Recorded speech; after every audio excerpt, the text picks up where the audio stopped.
let us continue our discussion on total internal reflection. So, in the previous session, we talked about the total internal reflection when light ray. What are the two conditions for total internal reflection? When light ray must travel from denser to rarer medium, and the angle of incidence in the denser medium must be more than the critical angle. What is the critical angle? Critical angle is that angle of incidence in the denser medium for which the angle of refraction in the rarer medium is 90 degree. Okay, so this is the definition of critical angle. Now as you know, that angle of incidence is the angle made by the incident ray with the normal, and angle of refraction is the angle made by the refracted ray with the normal. So here refracted ray, this angle of refraction is 90 degree. So we will apply Snell's law here. So sin I c, this suffix c stands for that critical angle. So sin IC, and sin R here is 90 degree. So sin 90 degree equal to mu 2 1. What is mu 2 here? This is the rarer medium. Let's say, for example, this is air and this is water or glass. Normally the refractive index of glass with respect to air is known to us. In this case, sin IC by sin 90 degree is mu 2. Mu 2 here is air, 2 medium 2 here is air with respect to glass. But normally mu g with respect to air is known to us. But from the principle of reversibility of light path, we proved that mu g with respect to air is equal to 1 by mu a g. That this thing is also known to us. So sin IC, here we have taken air and glass, so this is mu of air with respect to glass. Okay, so as this mu of glass with respect to air is known to us, so we can write that this is 1 by mu g a. Well, now sin 90 degree is 1, so sin IC, we can write sin IC equal to 1 by mu g air. Now IC, you can find out IC is equal to sine inverse this one. There are a list of critical angles for some substances with respect to air. Like for water, the critical angle is approximately 49 degree, and for glass it's approximately 42 degree. So if the angle of incidence in water is more than 49 degree, it will be totally reflected. Okay, so next part is what are the factors affecting total internal reflections. So factors affecting total internal reflections are: number 1, the color of light.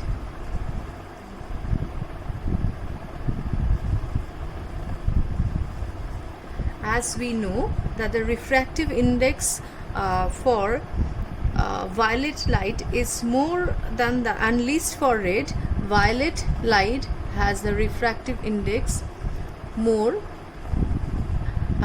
red light has a refractive index less. Okay, this is known to us.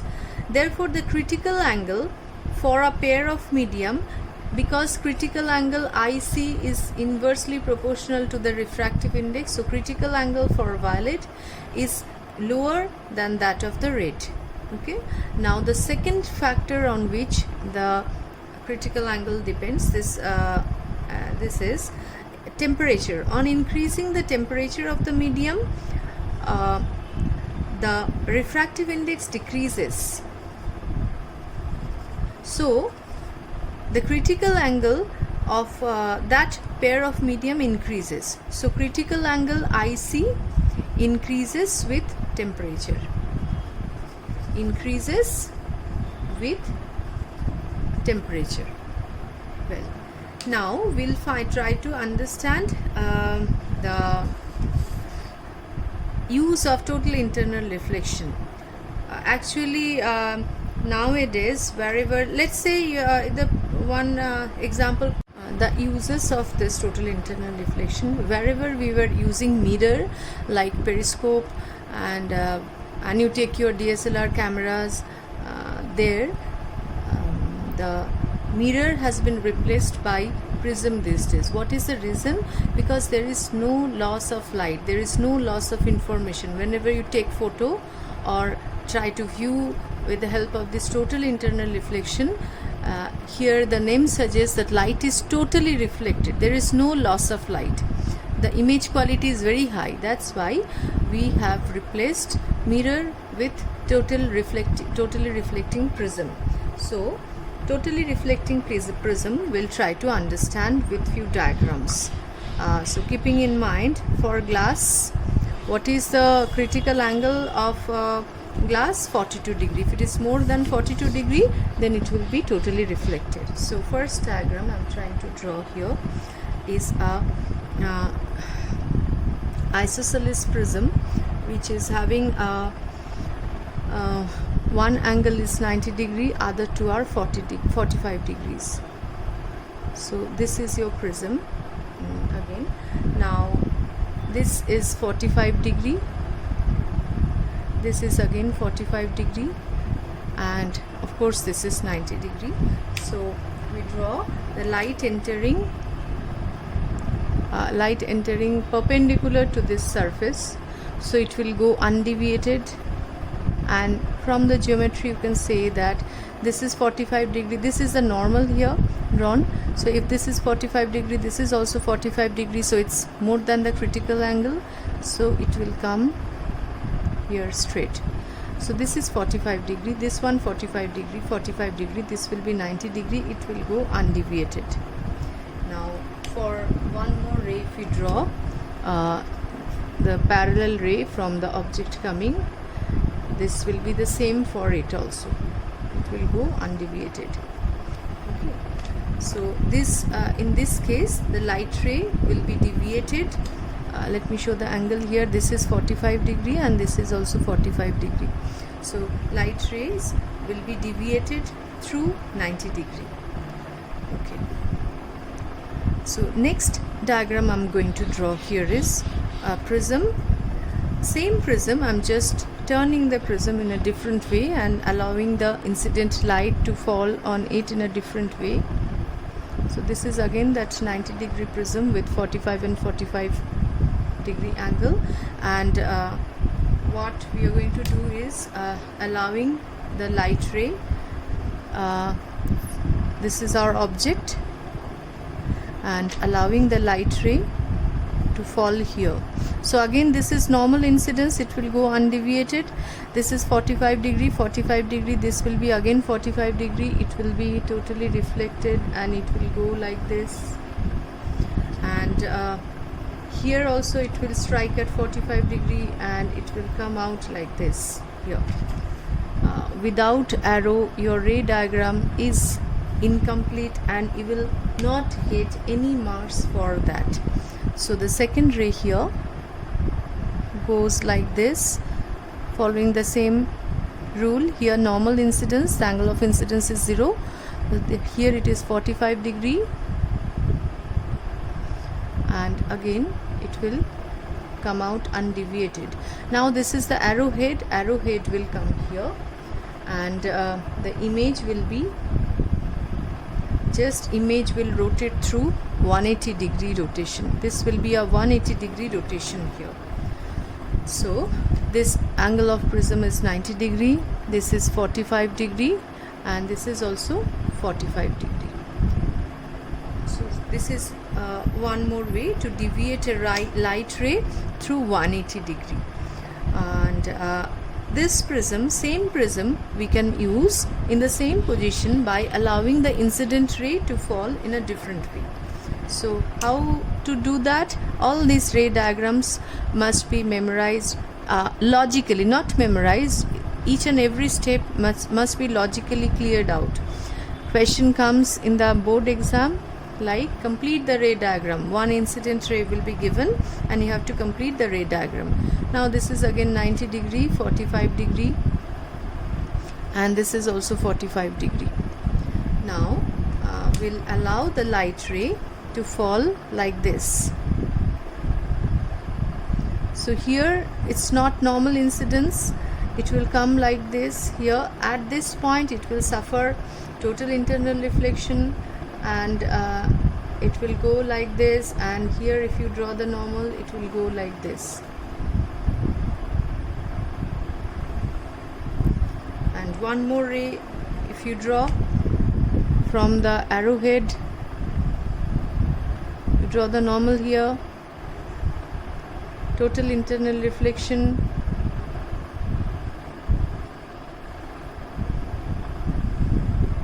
so it will be the image will become erect.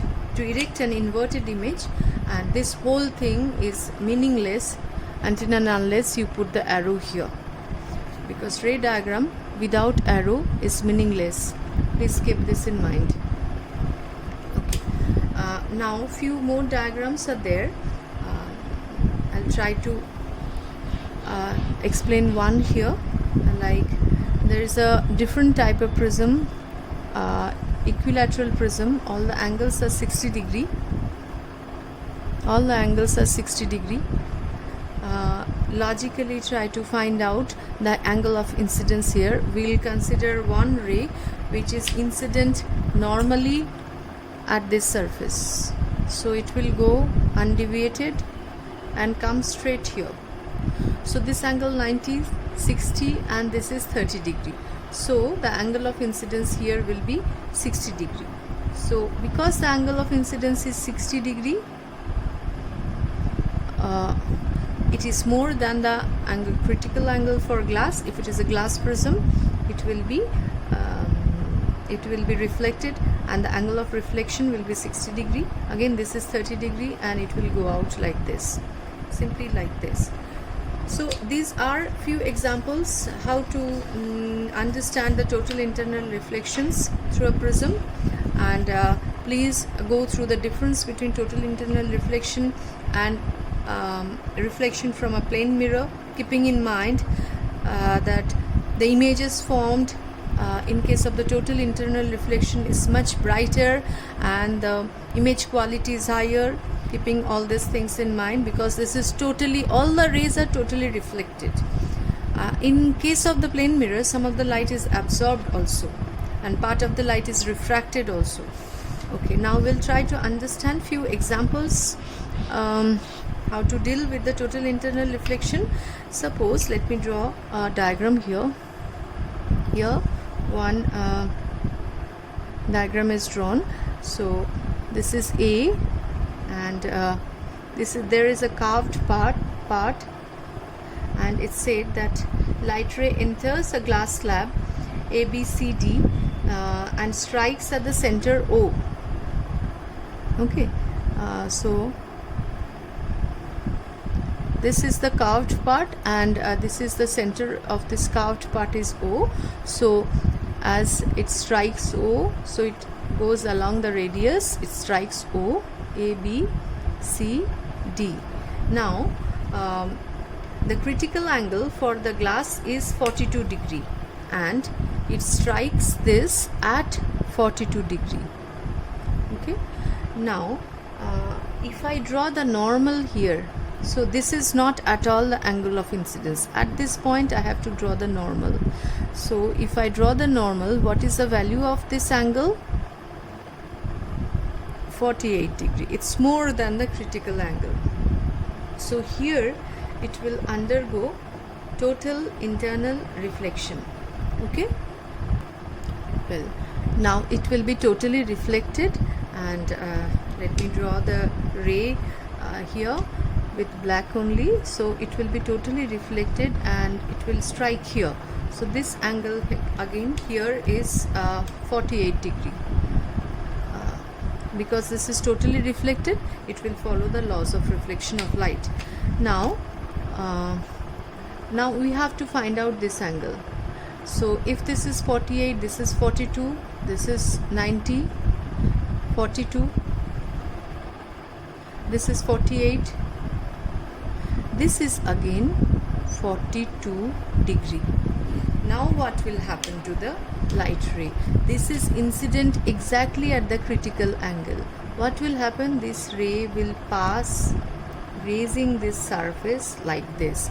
Because this is incident at the critical angle, the angle of refraction here must be 90 degree. So this is the path of the light ray. Okay. Now there are few examples.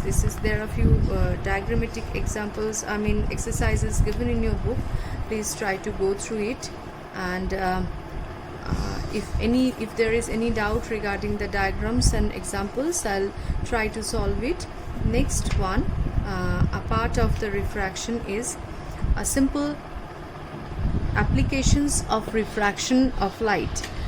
So an object when placed in a denser medium and when viewed from the rarer medium, like suppose there is a beaker and you place a coin at the bottom. If there is nothing in the beaker, okay, so what you see, the beaker is here. If you pour some water in the beaker and try to look from above, what you see is this coin has been lifted up, coin has been placed here.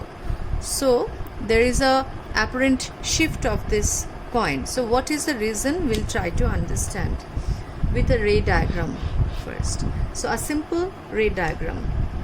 So we draw the liquid surface here, and suppose the coin is placed here. I'm drawing the coin as a point only. This is the denser medium and this is rarer medium, and this point is a coin O.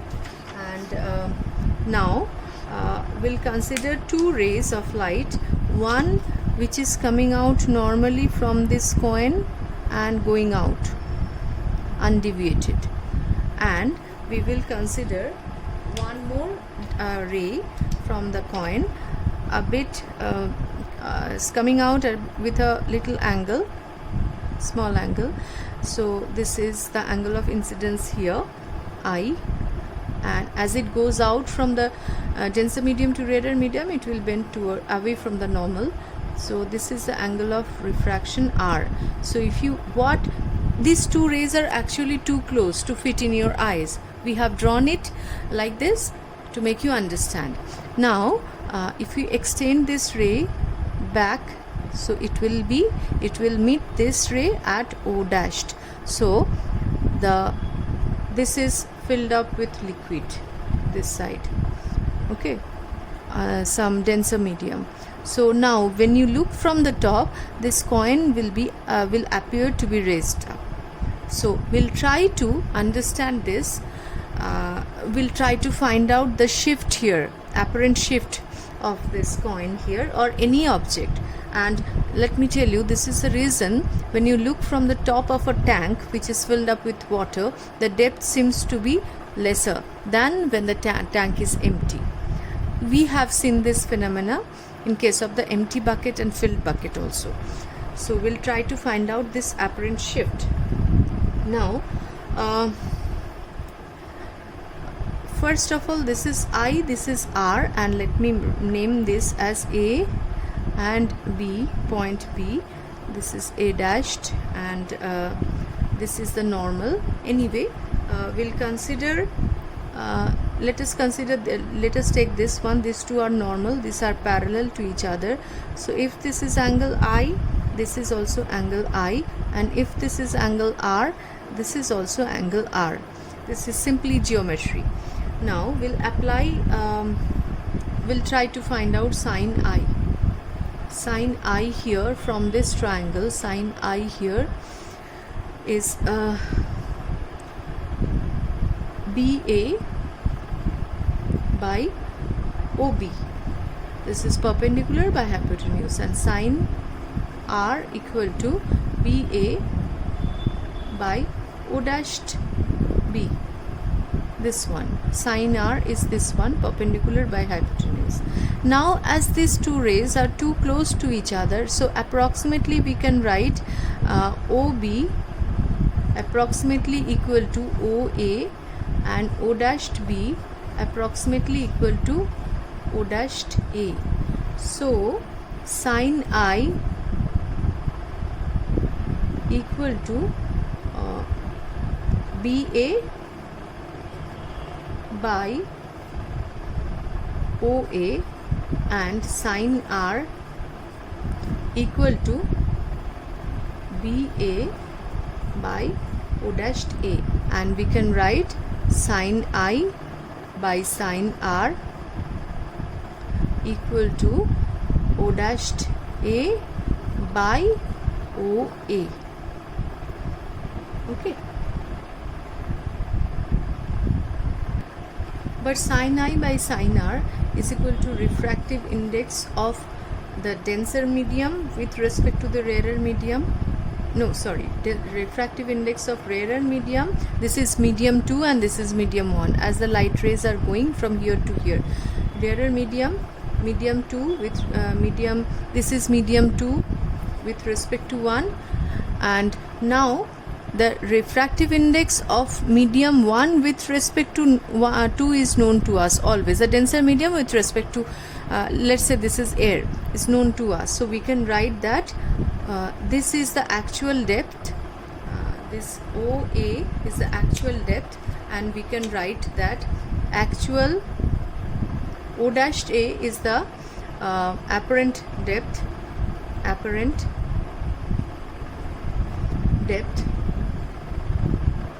by real depth. This is OA is the real depth equal to mu 2 1, and mu 2 1 instead of mu 2 1 here, mu 1 2 is known to us because the refractive index of denser medium with respect to rarer medium is known to us. So we can write 1 by mu of 1 with respect to 2. That is, let's say if this is air and this is a denser medium, it has a refractive index mu, so 1 by mu we can write. So we'll come to the conclusion that the apparent depth by real depth, or we can write real depth by apparent depth equal to mu. So what is the shift? Shift means real depth minus apparent depth. So shift, you can find out shift with little bit of algebra. You can find out shift is equal to real depth into 1 minus 1 by mu. Okay. So this is the final derivation using which you can find out, solve the numericals. Okay. Now apparent, there are few examples, other examples also. When you put a stick inside the water, it bends. The ray diagram must be memorized and must be practiced, and there are certain consequences of the refraction of the light, like stars appear twinkling in the sky, and the sun is seen few minutes before and after it rises or sets. All these are examples of refractions, so you must go through this example, and in a case of any doubt, please let me know in the chapter content only. So that's all for today.